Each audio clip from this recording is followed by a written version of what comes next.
RDC, des proches de blessés arrêtés dans des hôpitaux de Goma, le M23 mis en cause par les Nations Unies.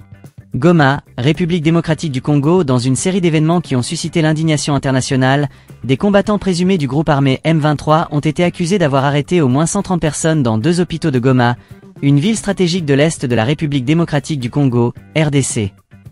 Ces arrestations, qui ont eu lieu dans la nuit du 2 au 3 mars 2024, ont été condamnées par le Haut-Commissariat aux droits de l'homme des Nations Unies, qui rappelle que les hôpitaux doivent être respectés et protégés en vertu du droit international humanitaire. Une nuit de terreur à l'hôpital CBCA de Ndosso. Selon des témoignages recueillis par les Nations Unies et des sources locales, plusieurs combattants armés ont fait irruption dans l'hôpital CBCA de Ndosso, situé dans la ville de Goma, aux petites heures du matin. Armés et déterminés, ces hommes ont procédé à l'arrestation de 116 personnes, principalement des gardes malades, des proches de patients en traitement, et certains blessés. Tous les individus arrêtés étaient des hommes, selon les rapports. Les victimes ont été embarquées dans des véhicules de type Jeep et emmenées vers une destination inconnue. Les circonstances de ces arrestations, ainsi que le sort réservé aux personnes enlevées, restent floues. Les familles des disparus sont plongées dans l'angoisse, sans nouvelles de leurs proches. Un précédent inquiétant à l'hôpital Il Africa. Ces événements ne sont malheureusement pas isolés. 2 nuits plus tôt, entre le 28 février et le 1er mars, un scénario similaire s'était déroulé dans un autre établissement médical de Goma, l'hôpital Il Africa. Selon les Nations Unies, 15 personnes avaient été arrêtées lors de cette opération. Comme à l'hôpital CBCA, les victimes étaient principalement des gardes malades et des proches de patients. Ces 2 hôpitaux, CBCA de Ndosso et Il Africa, sont connus pour accueillir des blessés de guerre, notamment des militaires de l'armée congolaise et des membres des Wazalando, une milice pro-gouvernementale. Selon le Haut-Commissariat aux droits de l'homme, ces groupes étaient directement visés par les arrestations. Le M23 dans le collimateur des Nations Unies.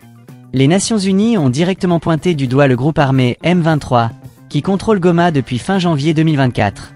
Ce groupe, soutenu par le Rwanda selon plusieurs rapports internationaux, est accusé d'avoir orchestré ces arrestations massives dans les hôpitaux. Cependant, le M23 n'a pas confirmé ces allégations. Les représentants du groupe armé ont simplement rappelé que les Wazalando et les militaires congolais étaient recherchés pour être démobilisés ou remobilisés, c'est-à-dire contraints de déposer les armes ou de rejoindre leur rang.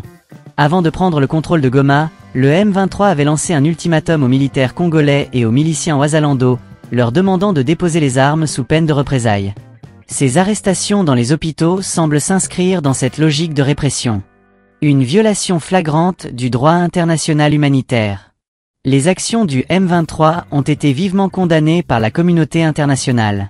Le droit international humanitaire stipule clairement que les hôpitaux et les établissements de santé doivent être respectés et protégés en toutes circonstances. Les attaques contre ces lieux, ainsi que les arrestations arbitraires de civils et de personnel médical, constituent des violations graves des conventions de Genève. Le Haut-Commissariat aux droits de l'homme a appelé à une enquête immédiate pour identifier les responsables de ces actes et garantir la sécurité des civils dans la région.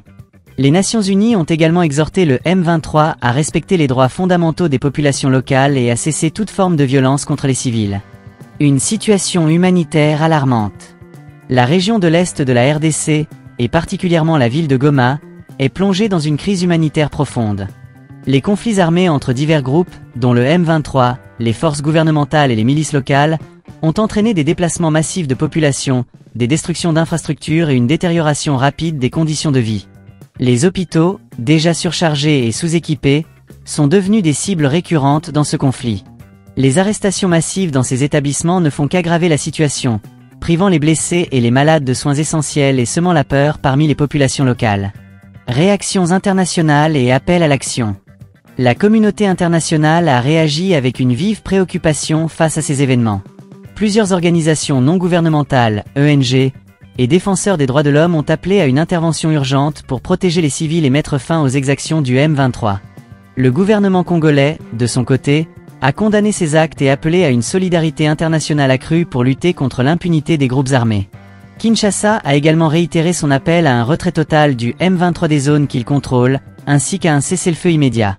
Perspective d'avenir incertaine. Alors que la situation à Goma reste extrêmement volatile, les perspectives d'une résolution rapide du conflit semblent lointaines.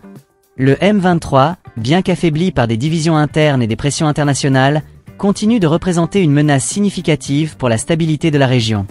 Les populations locales, prises en étau entre les différents groupes armés, vivent dans une peur constante. Les arrestations dans les hôpitaux ne sont qu'un exemple des nombreuses violations des droits de l'homme commises dans cette région en proie à la violence. Conclusion. Les arrestations massives dans les hôpitaux de Goma constituent un rappel brutal de la réalité du conflit en RDC. Alors que les Nations Unies et la communauté internationale appellent à une action urgente, il est impératif que des mesures concrètes soient prises pour protéger les civils, garantir le respect du droit international humanitaire et mettre fin à l'impunité des groupes armés. Dans l'immédiat, les familles des disparus attendent avec angoisse des nouvelles de leurs proches, tandis que les blessés et les malades continuent de souffrir dans des hôpitaux devenus des cibles.